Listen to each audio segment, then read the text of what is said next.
My roommate secretly rented out my room. While I was away, as payback, I turned her bed into an Airbnb while she was on vacation. So I just got back from the pettiest thing I've probably ever done, and I'm still deciding if I should feel bad about it. But honestly, after what my roommate pulled, I don't really think I do. Maybe this whole thing makes me a jerk, maybe it makes me creative. I don't know, you be the judge. Okay, so backstory. I live in a 2-bedroom apartment with a roommate. Let's call her Tessa. We've lived together for about a year now. We're not best friends, but we get along decently. Or at least I thought we did. We split rent, we split utilities, and we each do our own thing. Pretty basic roommate setup. A few months ago, I went on a 2-week trip to visit my family across the country. Flights were cheap, I had time off, and I hadn't seen them in a while. I let Tessa know way in advance, told her the exact dates, made sure she had the keys to bring in any packages, all that stuff. I come back from my trip, walk into the apartment, and right away, something feels off. It wasn't dirty, nothing was broken, but my room looked different. The bed had clearly been used, like the comforter was bunched up in the middle. There was a different scent in the room, like cologne or cheap deodorant, and some of my stuff was slightly moved around, not trashed or stolen, just moved, like someone had been staying in it and did a mediocre job trying to reset it. I asked Tessa straight up if someone had been in my room while I was gone. At first, she played dumb, said she had no idea what I meant. So I pushed again. Did someone sleep in my bed while I was gone? Because it's pretty obvious. That's when she half admitted it. She said her friend needed a place to crash for a few days, and it didn't seem like a big deal since I was gone anyway. I asked who the friend was, and she dodged the question completely. Just kept saying, "You were gone for 2 weeks, what's the difference?" I told her the difference is that it's my room, and I never gave her permission to let anyone use it. She just rolled her eyes and said it's not like I'm using it while I'm gone. Then, she made a joke about how I should have charged rent for the bed while it was empty. I was honestly stunned. Not only did she invade my privacy, she didn't even apologize. She acted like it was no big deal. I asked her if this friend paid her, and she gave me the most obvious lying face I've ever seen. Like, I know she got something out of it, either money or a favor. She just didn't expect me to figure it out. So I told her flat out that this wasn't okay, that this crossed a line, and she said, "Okay, well next time, just lock your door." Like I was the one being difficult. I didn't lock my door because we've never had an issue like this before, but that was the moment I realized I can't really trust her anymore. I didn't escalate it further, I just made it clear I wasn't okay with it and moved on. At least that's what she thought. Now here's where things get interesting. Fast forward about 6 weeks. Tessa decides to go on vacation for 10 days with her boyfriend. She's bragging about it non-stop, posting all her travel plans, even making a whole checklist on the fridge with all the things she needs to pack, basically making it very known that she'll be out of the apartment for a while. And that's when the idea hit me. If she thinks it's no big deal to let someone sleep in someone else's room while they're gone, maybe I should take a page out of her book. But I wasn't going to let some random friend use it.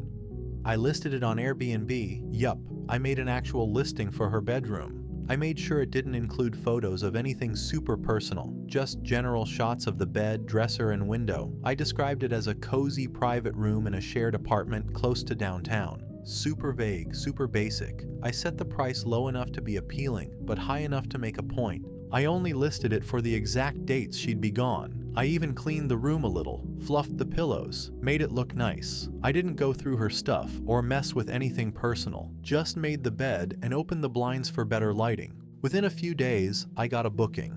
Guy in town for a convention, mid-30s, super polite, verified account. I gave him the house rules, told him he had access to the kitchen and bathroom, but the rest of the apartment was shared space. He was cool with it. I even met him when he checked in, gave him the tour, handed over the spare key, and that was that. He stayed for the full 10 days. No issues. Quiet. Clean. Even left me a good review. The best part? I made $489 after fees. When Tessa got back, I waited. She didn't notice anything right away and I didn't say anything. But the second night she was back, she came into the kitchen holding her pillow with this weird look on her face and asked, "Was someone in my room?" I just shrugged and said, "Yeah, figured you wouldn't mind. You were gone anyway." She lost it. Started yelling about how that's totally different, how it's a violation of her space, how she didn't agree to this. I just looked at her and said, "Now you know how it feels." She tried to argue, but there was really nothing she could say. She kept saying it wasn't the same thing, but could never explain how. I didn't touch her stuff, didn't mess up her room, didn't do anything to make her feel unsafe. I just did exactly what she did to me, except I was more respectful about it. She was fuming, slammed her door, stayed quiet for like 2 days. Then she said we needed to talk about boundaries, and I told her the new rule is no renting out rooms, period. She didn't apologize, but she hasn't crossed the line again, and I used that Airbnb cash to pay off half the electric bill. So, fair trade or what? Update 1. Alright, so I didn't think I'd have to come back with an update, but things got weird again. Tessa has officially escalated this in the dumbest possible way, and I honestly can't believe it's real life. After our whole room war situation, her renting out my room while I was gone, then me turning her room into an Airbnb while she was on vacation, things went quiet for a bit. She was clearly pissed, but she didn't say much after our no renting out rooms talk. It was tense but manageable. She was civil, still short with me in the kitchen, but at least we weren't throwing furniture at each other. That lasted for about 3 weeks. Then out of nowhere, I get an email from our leasing office. Subject line: urgent. Clarification required regarding subletting policy. At first I thought it was one of those generic building-wide emails, but nope. It was directed at me. It said someone had reported a suspected unauthorized short-term rental at our unit, and that management wanted to set up a time to discuss in person.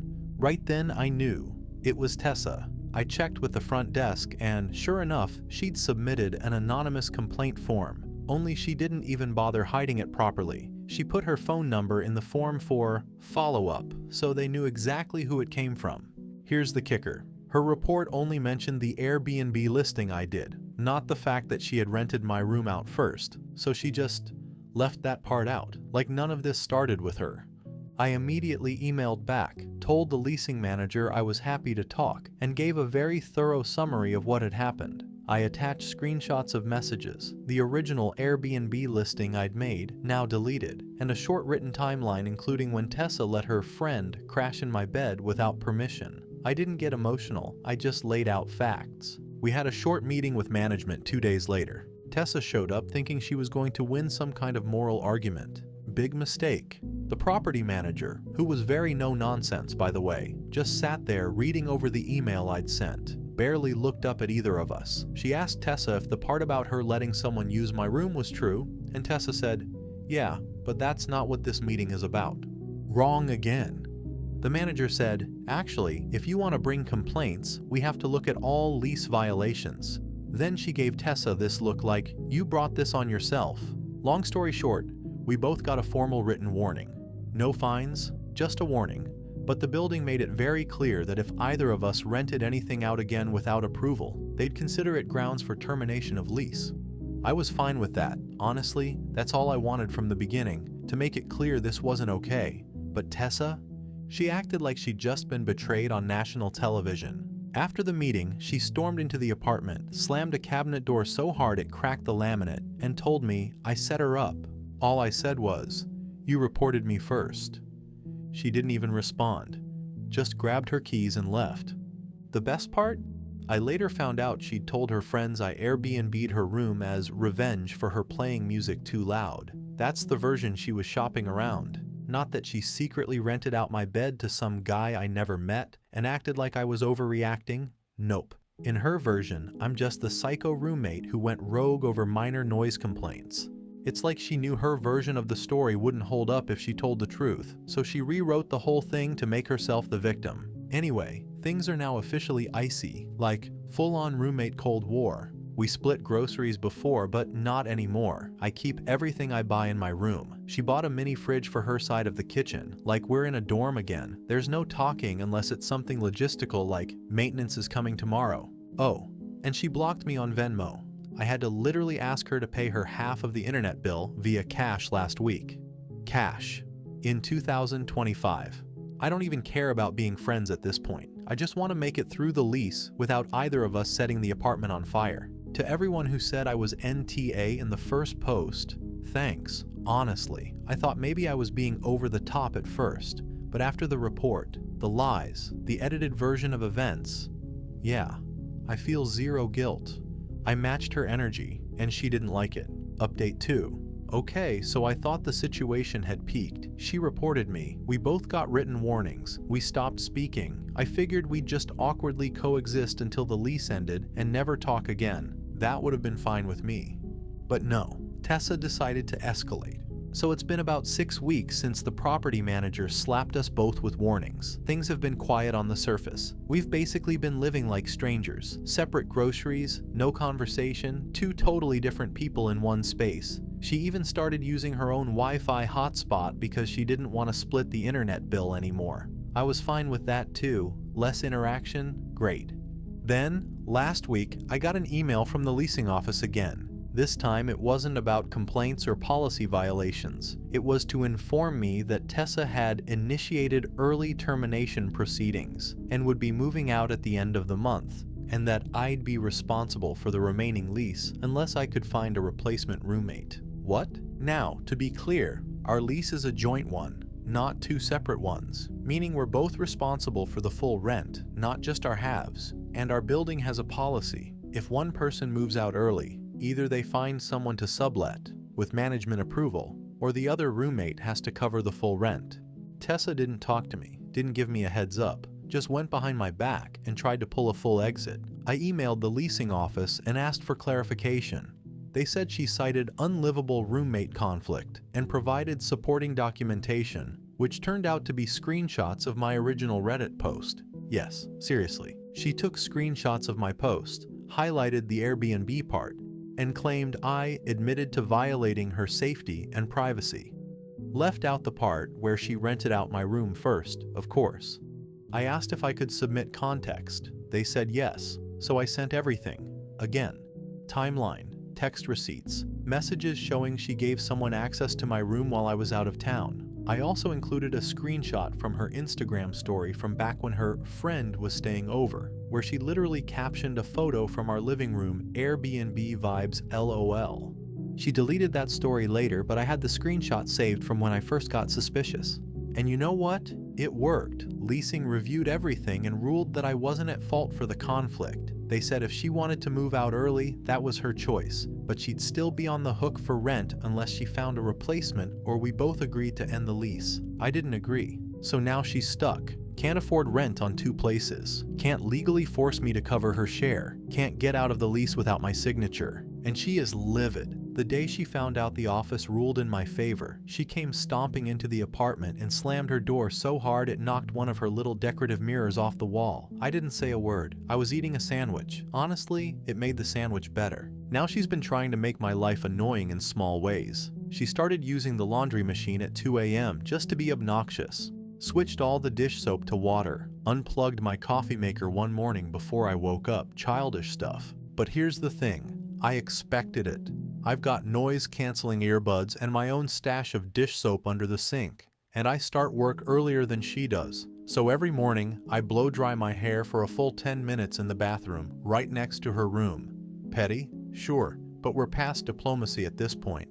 Also, side note, I'm fully aware this situation isn't sustainable. I'm not trying to live like this forever. But I'll be honest, I'm not going to be pushed out of my own space just because someone else doesn't like getting treated the way they treated me. The best part? She tried to list her room on Craigslist behind my back again. Yup.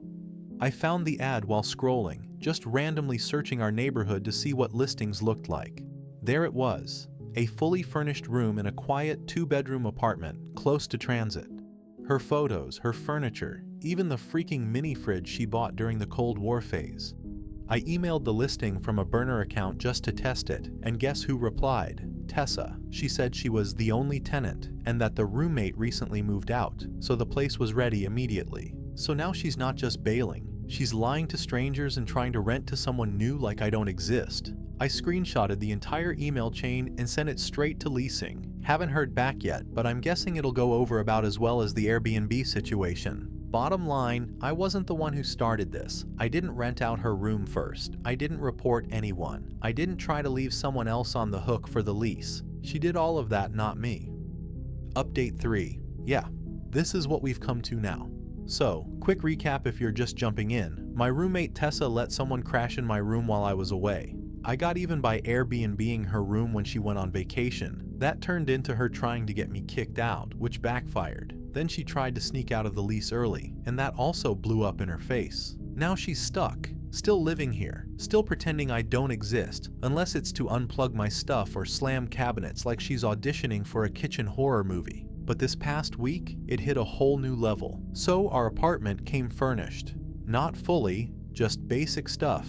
Couch, dining table, a few chairs. We each brought our own beds, dressers, and little things. When we first moved in, we agreed to split the cost of a couple extras, including a soft armchair we found on Facebook Marketplace. It was this super comfy gray reading chair. Didn't match anything in the apartment, but it was the one chair we both actually liked. We each paid half, $60 each. Not a huge deal, and it lived in the shared living room, no problem. Until last weekend. I walk in from a coffee run and notice the chair is gone. I figure she maybe dragged it into her room or moved it to vacuum. Nope. I check the door camera. We have a little Ring peephole cam and see a timestamp from 2 hours earlier. Tessa and her friend walking out of the apartment carrying the chair. At this point, I'm done assuming anything is innocent. I wait until she comes back and ask her where the chair went. She straight up says, "I sold it." I asked why. She just shrugs and says, "It was my chair. You never used it." Reminder, we split the cost. We agreed it was a shared living room chair. She literally can't sell it without me. I tell her she needs to send me my half, $60, or bring the chair back. She rolls her eyes and says, "I don't have the money right now, and I'm not going to argue about a chair." So I say, "Okay. Then I'll just file a small claim. No big deal." I wasn't bluffing either. I was already on the court website figuring out how to file. Petty? Sure. But I'm sick of being walked over. It wasn't even about the money at this point. It was the principle. You don't steal furniture and act like I'm crazy for calling it out. A few hours later, I get a knock at the door. It's the police. Not a joke. 2 officers standing at the door saying they're responding to a theft concern. Guess who called them? Tessa told them I threatened her over stolen property and was harassing her in a shared living space. She tried to flip the whole story and make it sound like I was stalking her over her furniture. Luckily, I had everything: Venmo receipts, texts, a copy of the chair listing we both responded to, and the video from the Ring cam showing her and her friend walking out with it. I explained everything calmly, offered to show them the docs. They didn't even need much convincing. You could tell they were over it the second they saw her waiting behind them with her arms crossed like she was the star of some made-up reality show. The officers told us they weren't going to get involved in a civil dispute over furniture, and advised us both to stay respectful and handle it legally if needed, which is cop speak for, "Don't waste our time again." They left. She stormed into her room and didn't come out for the rest of the day. But guess what showed up the next morning? The chair. She didn't say anything, just dragged it back inside like it never happened and plopped it right where it used to be. I didn't touch it, didn't sit in it, didn't even look at it. But the moment she left the apartment that afternoon, I picked it up and put it in my room. And I locked the door. She hasn't said a word about it since. So yeah. We've now entered the phase of roommate hell where cops are being called over furniture we both paid for because one person cannot admit they lost a dumb power struggle months ago.